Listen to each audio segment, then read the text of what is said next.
Hello दोस्तों, तो आप लोग कैसे हैं? चलिए आज की एक और नई वीडियो का स्वागत है। और चलिए आगे बढ़ने से पहले बता दें कि अगर आप लोग हमारे चैनल पर नए हो तो लाइक और सब्सक्राइब कर दीजिए।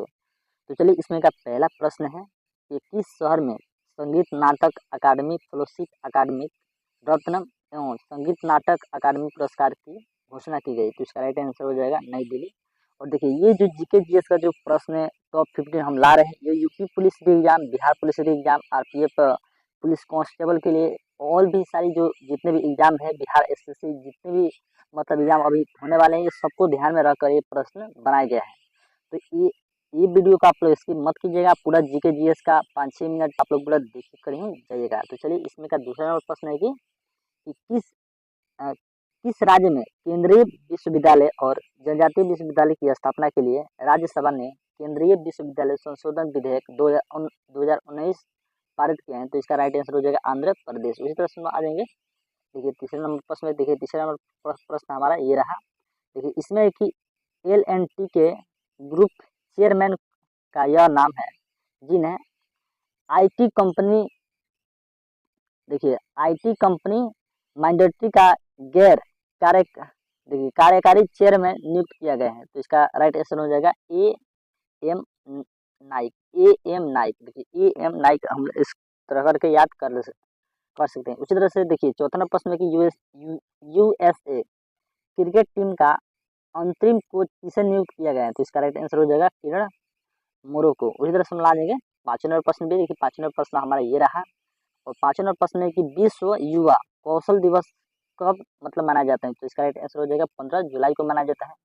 उसी तरह से देखिए हमारा अगला प्रश्न है कि 2020 में international shooting sports federation ISSF संयुक्त विश्व कप की मेजबानी किसके द्वारा की जाएगी? तो इसका राइट आंसर हो जाएगा नई दिल्ली के द्वारा किया जाएगा। इस तरह से हम ला देंगे अगले प्रश्न को। देखिए अगला प्रश्न हमारा ये रहा कि किसे सिंगापुर अंतर्राष्ट्रीय वाणिज्यिक न्यायालय एस आई डबल सी के न्यायाधीश के रूप में नियुक्त मतलब किया गया है?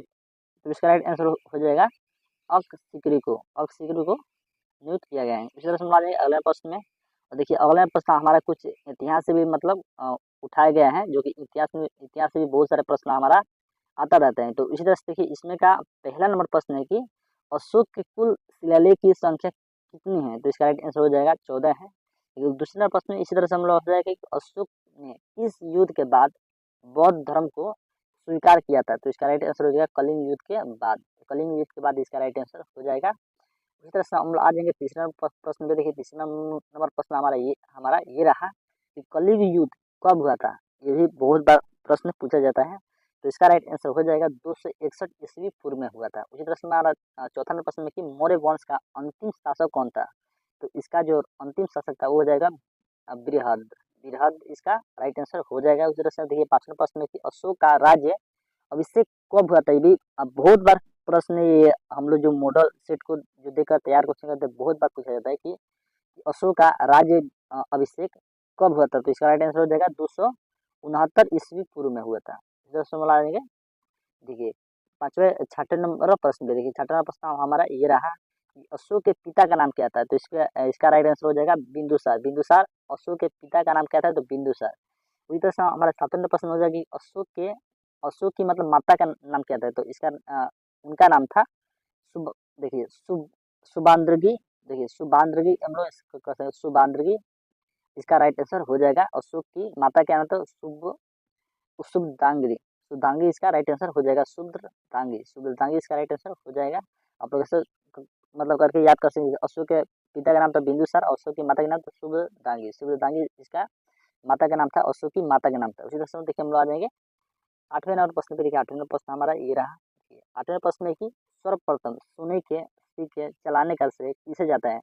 तो इसका राइट आंसर हो जाएगा इंडो ग्रीक यूनानी शासकों को। इंडो ग्रीक देखिए इस तरह से इंडो ग्रीक यूनानी शासकों को। इंडो ग्रीक यूनानी शासकों। इस तरह से हमारा 9वां प्रश्न है कि अशोक के कलिंग युद्ध का वर्णन कौन से अभिलेख में लिखा गया है? तो इसका राइट आंसर हो जाएगा 13वें अभिलेख में। 13वें अभिलेख में इसका राइट आंसर हो जाएगा। देखिए उसी तरह सुना देंगे अगले प्रश्न की ओर। देखिए अगला प्रश्न हमारा फिर हिस्ट्री से निकल कर आता है। देखिए और ये बहुत मस्त क्वेश्चन है, बहुत ही लाजवाब क्वेश्चन है। देखिए आप लोग वीडियो को देखकर ही जाएगा। देखिए इसमें का पहला प्रश्न है कि तुलसीदास रचित रामचरितमानस किस बोली में लिखी गई है? तो इसका राइट आंसर हो जाएगा अवधी में लिखी गई। उस तरह से देखिए, जय हिंद और तुम मुझे खून दो मैं तुम्हें आज़ादी दूंगा का नारा किसने दिया था? तो इसका राइट आंसर हो जाएगा सुभाष चंद्र बोस ने दिया था। देखिए उसी तरह से हम लोग आ जाएंगे अगला प्रश्न की ओर। देखिए अगला प्रश्न हमारा ये रहा कि जय जवान जय किसान का नारा किसने दिया था? तो इसका राइट आंसर हो जाएगा लाल बहादुर शास्त्री ने दिया था। उसी तरह से देखिए अगला प्रश्न देखिए, जालियांवाला बाग हत्याकांड कब और कहाँ हुआ था? तो 1919 ईस्वी में हुआ था और अमृतसर में हुआ था जालियांवाला बाग हत्याकांड। इसी तरह से हम लोग पल से याद करते चलना है प्रश्न का। देखिए उसी तरह से अगला प्रश्न की नेत्रदान में नेत्र के किस भाग का दान किया जाता है? तो इसका आंसर हो जाएगा कोर्निया। कोर्निया को कहा जाता है। देखिए उसी तरह से हमारा अगला प्रश्न है कि आप लोग यहाँ पे पढ़ सकते हैं कि नेताजी नेताजी किस महापुरुष को कहा जाता है? तो इसका राइट आंसर हो जाएगा सुभाष चंद्र बोस को कहा जाता है। देखिए उसी तरह से हमारा अगला प्रश्न कि अंतरिक्ष यात्री को हवा में आकाश कैसा दिखाई पड़ता है? ये भी प्रश्न बहुत बार रिपीट मतलब होता रहता है। तो इसका राइट आंसर हो जाएगा काला दिखाई पड़ता है।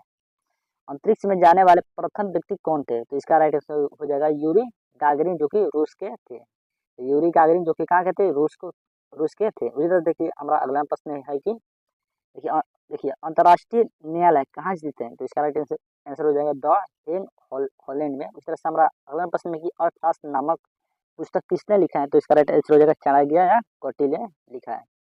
चाणक्य या कौटिल्य ने लिखा है। तो इसका राइट आंसर यही हो जाएगा। चलिए दोस्तों आज के लिए इतना ही और हम लोग फिर मिलेंगे अगले क्लास में। तब तक के लिए जय हिंद जय भारत। अगर आप लोग हमारे चैनल पर अगर नए हो तो लाइक और सब्सक्राइब कर दीजिए। तो चलिए आज के लिए इतना ही।